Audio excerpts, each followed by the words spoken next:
Hey there, I'm going to show you how to pull the antenna wire out of there just in case it didn't get pulled out like it's supposed to from our warehouse. Sometimes you might have a problem getting a good signal with your remote control, so here's a cure for that if you don't want to send it back. So you want to look down here and see if there's a little black wire sticking out here on the wireless version. There'll be a red wire and a black wire, and then there'll be a little bitty antenna wire coming out right there. And you can see it sticking out here just a little bit, but if it's not sticking out, then chances are that's your issue, so you probably need to take it apart and extend that wire out a little bit. So what you do is you take your horn here and you take two screws out right here in the back. Okay, pretty simple. We're using a little electric one here, so you can use a hand screwdriver, but two small screws here. So you take it apart. We've already took screws out here. You take the unit apart, and you'll see right there there's a little board inside, and then you'll see a little wire right here.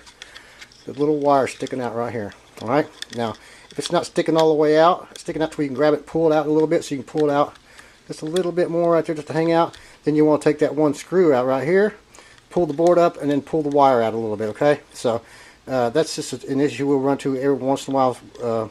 Don't forget to pull it out from the warehouse, and so that it won't get a good signal from your remote control. You have to stand pretty close to it. So the wire needs to stick out a few inches down here, an inch maybe two.